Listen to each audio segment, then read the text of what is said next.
Ma? Huwag ka sa tulo. Okay na na.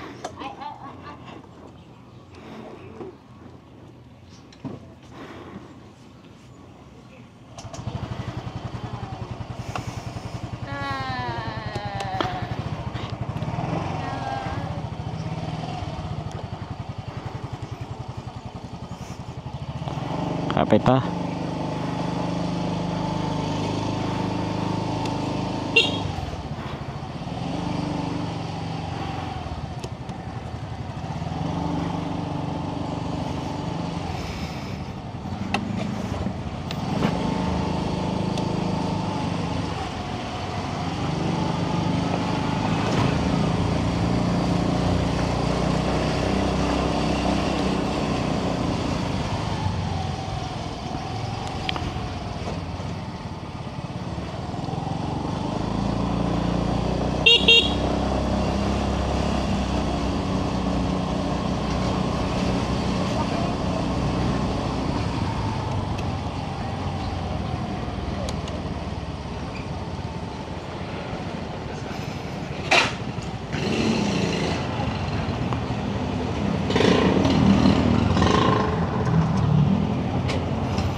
Hi, good morning guys.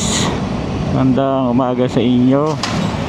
Ako ulit si Phototip TV.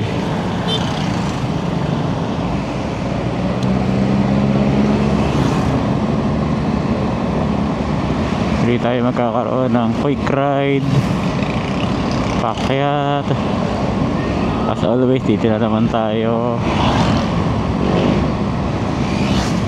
Always ride safe, because ride safe is the key to happiness. Magandang umaga sa inyo mga ka-phototip, mga ka-tip. Tayo muli maglalakbay at sana maging safe ulit ang lahat, kagaya ko na nagmamotor at sa kapwa ko mga riders o mga motovloggers o yung mga pangkaraniwang nagmamotor. Keep safe po palagi sa inyo. Sa ngayon, andito ako sa banda ng Padilla. Ang plano natin kahit paano maging tulong sa mga kapwa natin riders na umaakyat saan man sila nanggagaling, either sa Metro Manila o kaya po dito mismo nanggagaling na rin sa parke ng Antipolo. So ang gagawin natin guys, mapakita ko sa inyo ang iba't ibang mga gasoline station dito paglagpas nyo na po ng Padilla. Sa isang paraan, maaaring makatulong ito sa ating mga kapwa riders na minsan sa hindi inaasahan na pagkakataon hindi nila makapagpagasolina.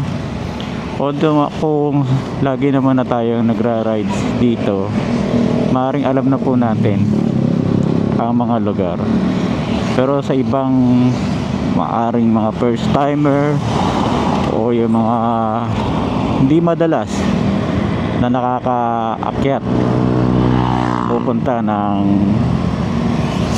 dito sa may Marilake, yan, mahalaga kahit paano makapag share tayo sa kanila.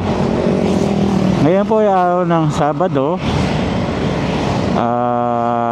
Yan, kung makikita natin ang panahon ngayon ay maliwalas ang ating panahon, napakaganda. At kasama ko ang aking pamangkin, kaya chill ride lang kami ngayon. Hindi kami masyadong humahataw. At kalagi naman pagka tayo ay nagmamaneho, lagi naman tayong safety riding lang. Bagaman talagang laging expect the unexpected, dahil anytime maaaring nga mangyaring hindi maganda. Pero syempre palagi wag mo kakalimot na magdasal, manalangin for your safety, kasi nga yung pag-iingat natin sa ating mga sarili, pagmamahal mo na rin yun sa mga mahal mo sa buhay. Kasi nga lagi na natin naririnig, hindi ito racetrack, itong kalsada na to. Hindi naman dito dahil ikaw naunang nakarating sa pupuntahan mo, may premyo ka. At higit sa lahat, lagi mong tatandaan, after ito may uuwian ka rin ang iyong pamilya na nag-aantay sa'yo. Kaya mahalaga yung kaligtasan. Lalo kasama ko ang pamangkin ko, yun, nadaanan natin ang mga gasolinahan, at isa yan ang Hebron. Hindi ko na nasabi yung naunang dalawa, pasensya na po, pero ilalagay ko na lang sa ilalagay ko na lang sa comment, guys. Okay, after ng Hebron, ito yung susunod natin na gasoline station. Actually may dalawang gasoline station bago mag-Hebron kanina. Kung di ako nagkakamali, yung isa yung pangalan Galaxy, tapos yung nauna sa bandang kanan ko, hindi ko lang ma-recall kung ano pangalan. So dito na tayo sa pangalawa, at ang susunod naman ito ay ang Clean Fuel. Ito okay din dyan. Pwede kayo mag-comment guys kung alin sa mga gasoline station ang madalas nyong pinapakargahan pagka kayo ay nagmumotor. Baga meron tayong mga sikat or big 3 ba or big 4 sa mga gasoline station, pero meron din naman tayong yung mga medyo nasa under ng big 4 or big 3. Okay, so lagpas na tayo.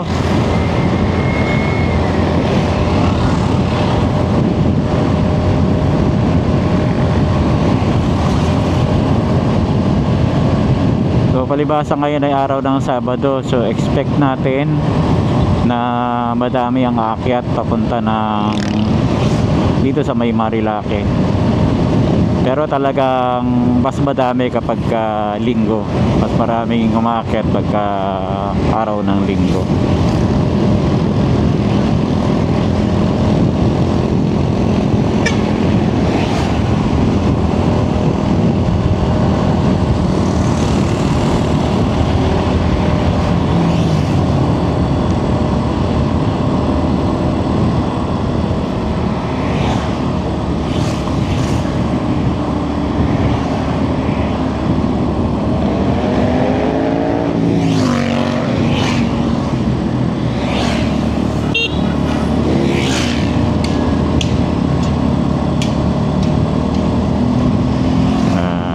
Lang tayo, mukhang may aksidente. Nako, tingnan natin ano nangyari. Yun, may sumemplang na motor.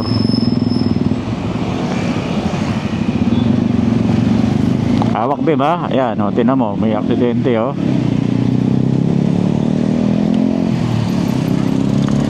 Ayan, nakakita agad tayo ng masasabi lang natin guys.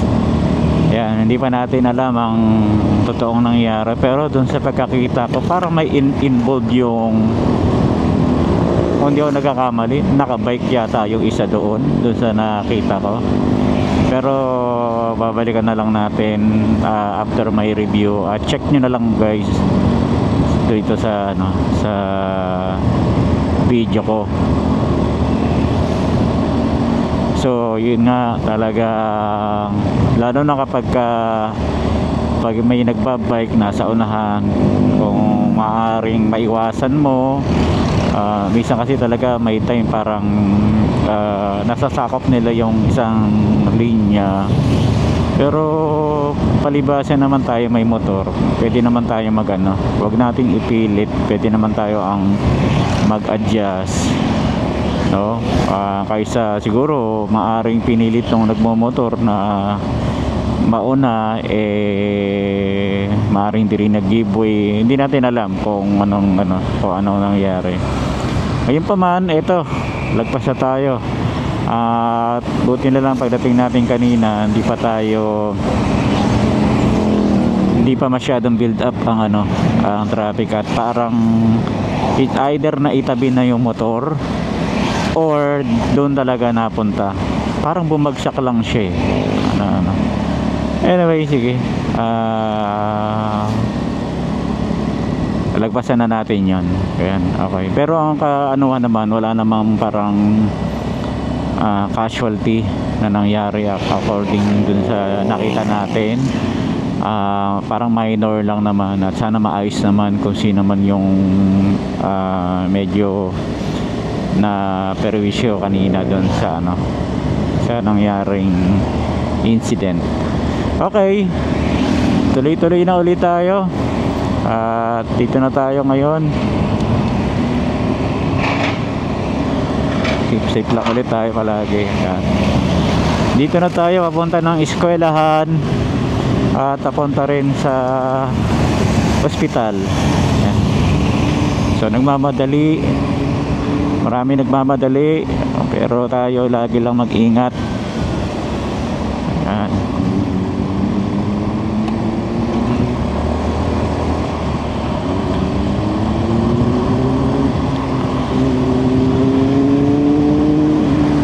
Hawakan palagi.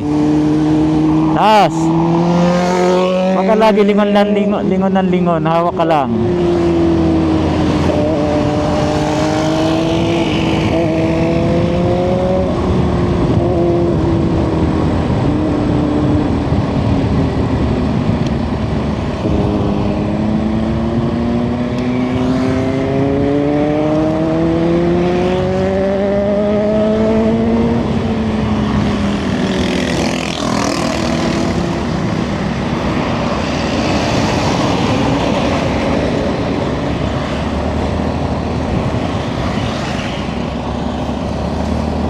Okay guys, tuloy-tuloy na tayo sa ating... Bakit kaya? At minto dahil pinadaan si ate. Okay,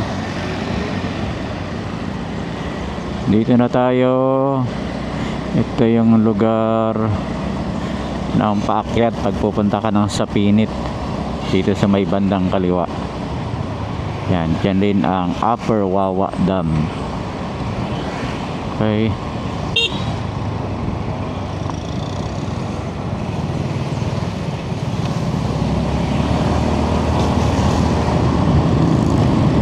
Okay, ito na tayo.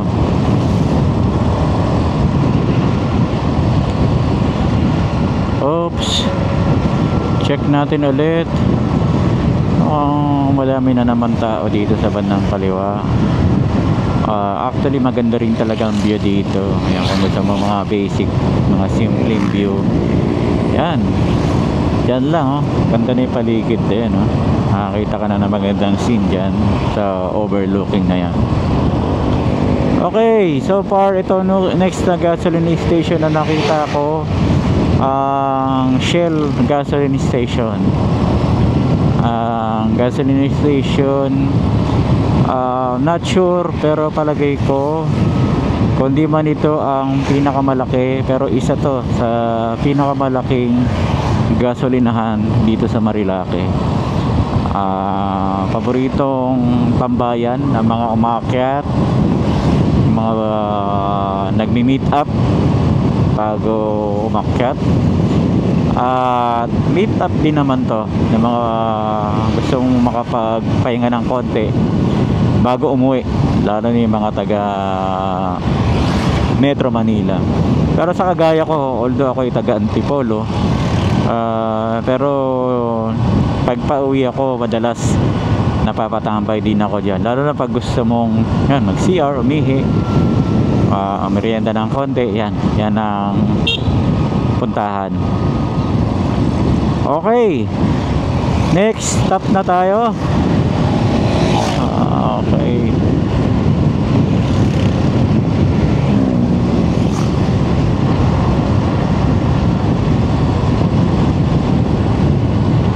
malayo-layo pa tong ating lalakbayin. Naghahabol tayo sa oras para makabalik din tayo sa saktong oras, dahil meron din tayong mga dapat magawa. Kasi talagang ang araw ay binubuo na 24 hours. Doon sa loob ng 24 hours meron kang 8 oras para sa pagtulog. Yung pahinga mo yon, yung 8 hours. Kaya may natitira na lang tayo 16 hours. Syempre 16 na yan, kailangan nagamit natin ng tama. Kaya start the day right. Kaya ngayon ito, sasamantalahin lang natin tong kaunting oras para kahit paano ay makapag akyat sa Marilaki.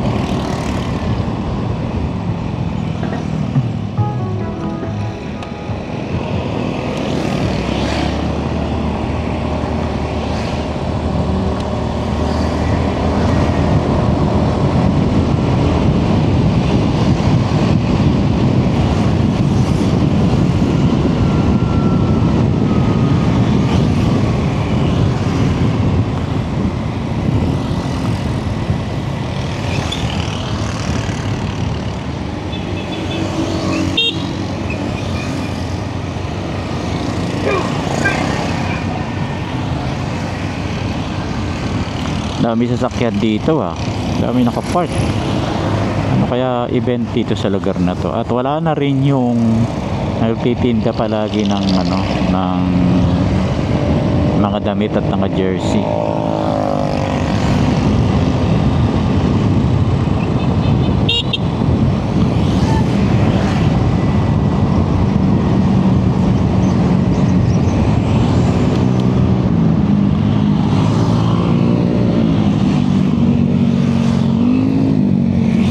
Medyo mainit na.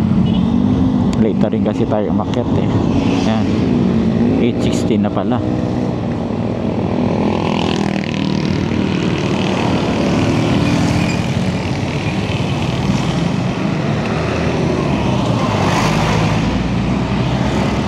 Okay.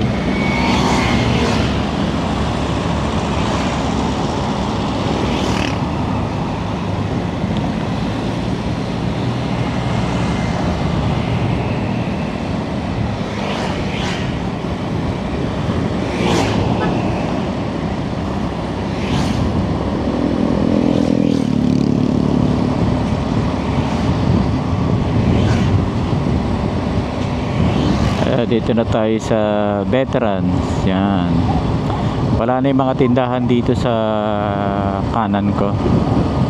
Ando lang sila nung nakaraang December.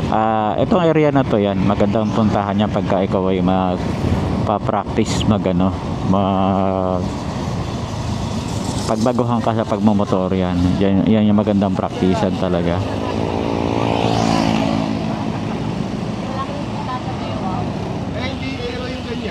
Ang aero yung malaki ito.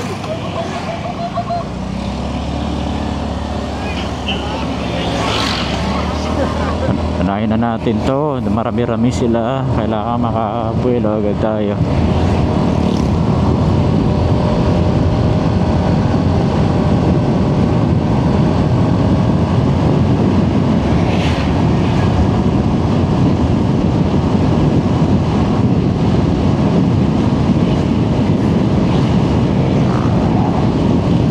Daanan na rin natin isang gasolinahan kanina.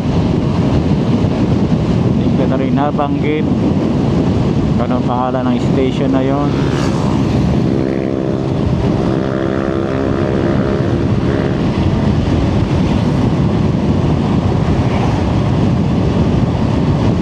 Ito Diba, susunod ang Global Oil. Ayan, isa sa mga gasoline station natin na back up pagka kayo ay medyo kinapos or kailangan nyo ng full tank para bago umakyat, pwede kayo dyan magpagasolina. Pwede rin nyo rin i-comment guys kung kumusta ang gasolina doon, price. At meron din tayo, ito naman, ang pangalan naman ito ay West Street. Isa rin sa mga gasoline station rito, mga minor gasoline station. Tapos eto, Smart Fuels. Yan, isa rin to sa mga gasoline station na mga ano. Maaaring ito yung huli. Kasi hindi ko may re-recommend sa inyo guys yung mga deboto. Although yun yung mga last options natin talaga kapag talagang bawa hindi inaasahan, kakamadali or medyo kinapos talaga tayo, expectation natin kayang umabot pero hindi pala.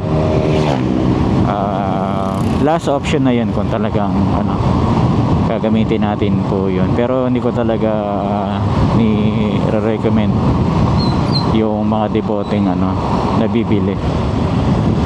Pero ganun pa man, hindi naman natin maiwasan, may time kumbaga pang alternative ba tawag doon, alternate, or in case na talagang kaysa ikaw ay magtulak or hindi mo naman kayang bitbitin yung motor mo, diba?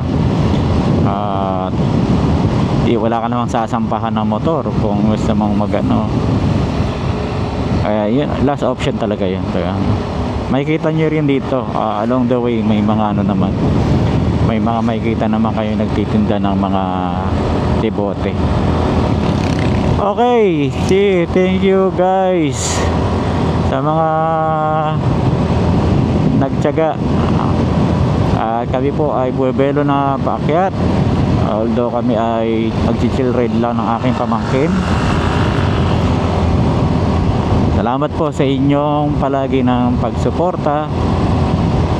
Sa mga bago nanonood, pwede po kayong mag-like, pwede po kayong mag-follow and subscribe. Thank you guys.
Hello guys, good morning. Magsi-short ride lang tayo papuntang Manukan, Marilake.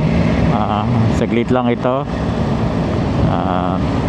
Tayo ay mag-unwind. Alam naman natin ang area ng Marilake, lalo na dun sa pataas, ay napakaganda ng view. Malinis ang hangin, maganda yung mga puno, truly relaxing pag ikaw ay nag-work sa office o ikaw din ko ay busy sa paghahanap buhay during your, sabihin natin, day off. Yan. Maganda-gandang makaakyat dito para kahit paano ikaw ay makalanghap ng sariwang hangin, ma-relax ang iyong isip. Yan, kung may mga problema, bagaman as always, syempre wag may problema, wag makakalimot na na manalangin sa Diyos kapag meron kang problema. Balit, malaking tulong din tong mga itong mga paligid. Kagaya niya, yung scene dito sa bundok. Yan, isa sa magandang nakikita ko palagi, yung itong highway ng Marilake. Actually, marami talagang umaakyat dito, lalo na kapag linggo. Yan. Iba ginagawang racetrack ito, although hindi naman to racetrack talaga, minsan yun ang ginagawa ng iba. Pero sa akin, parte ko, yun, gusto ko lang ma-enjoy yung view. Yan, kagaya nyan, di ba? Upo ka lang dyan, maglagay ka ng duyan, di ba?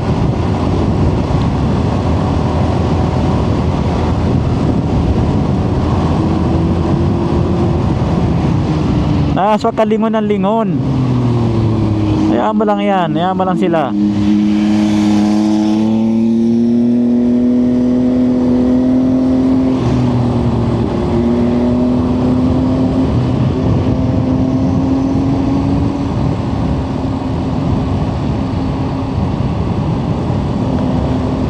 Yun, meron na rin simpleng kainan dito. Uy,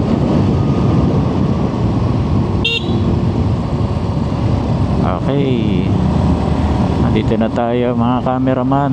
Ayan, sana may mauwi tayong picture, may kasamang bata. Ayun, yun, sana may picture tayong kuha.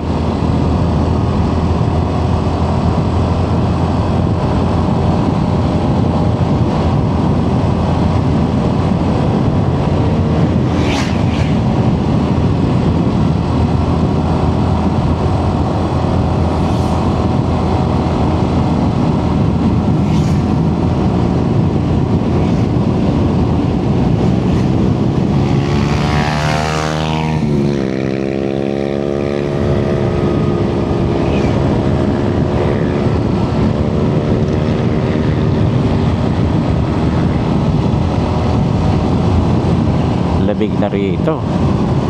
Ayan, sarap talaga dito.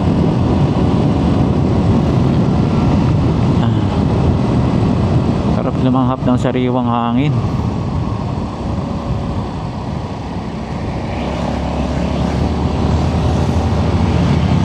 Ay, mga tayong mga establishment dito, no? Ayan, mukhang may nagkakamera din dito. Ayan. Dami ng mga pauwi.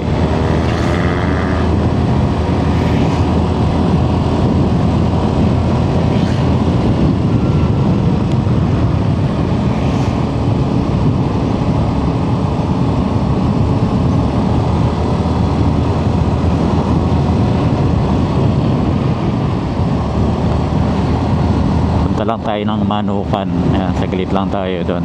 Doon tayo magme-merienda at magkakape para makatipid tayo.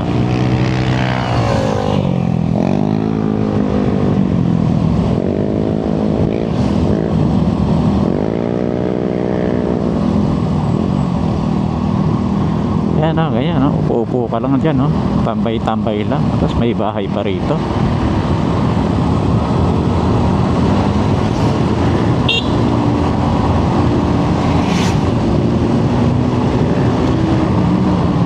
Pwede rin dyan.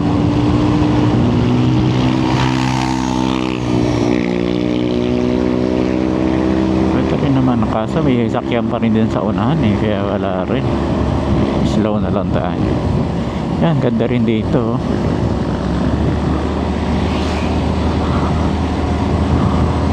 Naalala ko noon, mga kasi ngayon ay 2025. Siguro mga 2005. So lalabas mga 20 years ago. No?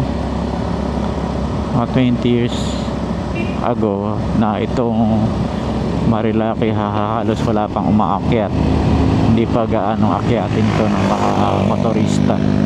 Talaga napakaunti umaakyat dito. Usually yung mga ano lang, mga nagbabiyay papuntang Infanta. Yan. Pero yung mga rides talaga yan. Naalala ko dito, may area dito na ano eh, baaring nalagpasan ko na. Pero may time na napupuntahan ko pa yung gilid eh. May punong malaki. Tapos pwede mo makita yung ano, yung sa baba. Pero ito yun, may bakod na siya eh. May bakod na siya nito mga ano, siguro ilang taon na rin yun. Pero nung una na halos wala pa gaano umaakyat dito yun. Pupuntahan pa namin yun, itatambayan pa namin doon yung puno na yun. Ito sinasabi ko sa inyo mga ano, mga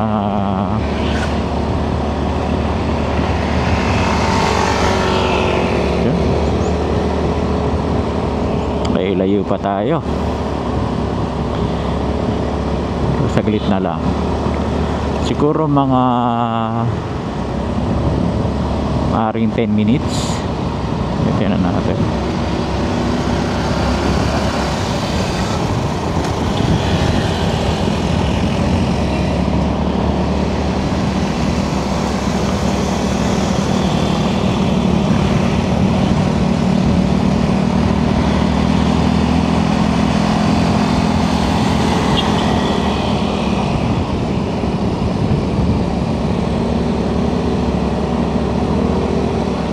Nakapasyo rin to.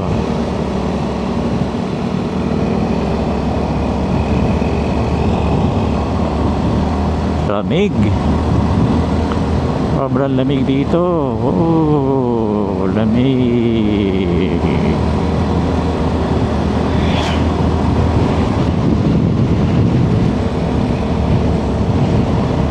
Yan. Ba natawag dito, no? Ito yung Masonggi, no?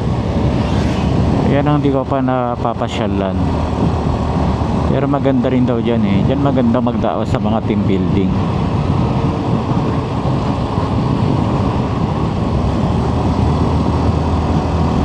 Ito naman ang tinatawag na Big C. Raw. Yan, naalala ko pa noon bago mag-pandemic, wala pa yung parang cafe na yan. Nakakababa pa ako dyan eh. Dyan, nakakapagpa-picture pa kami dyan dati. Bago matayo tong kapihan na yan ng Big C. Ngayon may harang na rin. Talagang dami ng ano, mga development na nangyayari. At yun, naglitawa ng iba't ibang mga coffee shop, mga kainan dito sa area ng Marilaki, lalo na nung nag-pandemic. Yan, tatandaan nyo na nag-pandemic, matagal na lockdown ng mga tao. Ngayon nung nagkaroon ng yung nag-open muli para makalabas ang mga tao, yan, dumami yung mga nagbibisikleta at dumami din yung mga bumili ng mga motor. Yun, panahon na yun, gusto nang lumabas ang mga tao, yan, bumili ng motor para makapasyal. At isa sa magandang pasyalan ay itong Marilaki Highway na to. Hindi ko alam kung ilang kilometro ang sukat nito, pero malayo-layong biyahe to. Dahil naabot ko na yung endpoint itong Marilaki nung ako'y nagpunta ng ng Real, Quezon. Okay, malapit na tayo guys. Malapit na tayo sa ating destination. At kita nyo naman, kung basta smooth lang na driving, ayan, yan lang, happy mo lang yung sariwang hangin. Yan, yan. At minsan di mo maiwasan, palibasa bundok ito, may mga time na biglang may parang ambon-ambon, tapos medyo uulan ng konti. Ayan, ganito talaga dito sa bundok araw. Ayan, eto na ang susunod na natin mapupuntahan, ang tinatawag na Devil's Corner. Ito naman ang tinatawag na Devil's Corner. Ito.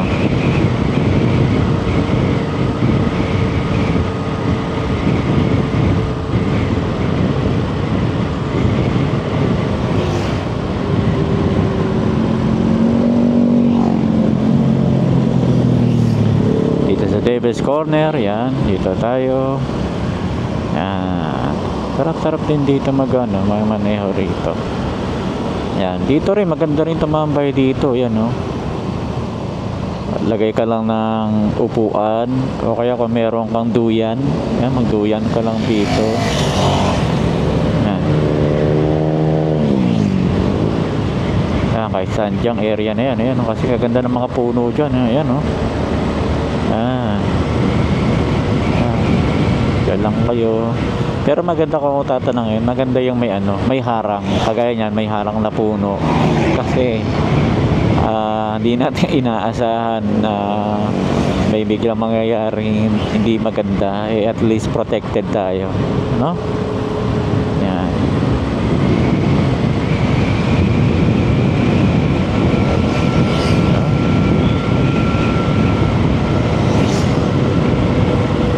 Okay, malapit na tayo sa ating destination, ang Manukan. Ano kaya gagawin dyan sa ayan, may ginagawa, hindi kaya gagawin racetrack yan?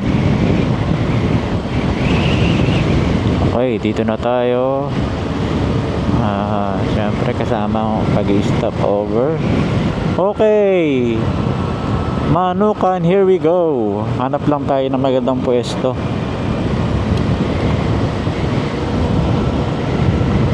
Hanap lang tayo ng magandang pwestuhan. Pero kung ako tatanungin, mas maganda sa bandang unahan.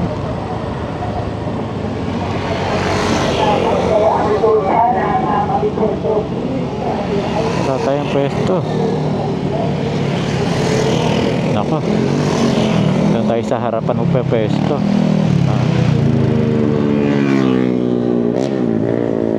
Wala tayong pwestuhan. Layo naman ang pepestuhan natin, Nas. Ayan, dito na. Ata, tara tayo. Nas, baba, Nas. Ayan, ayos.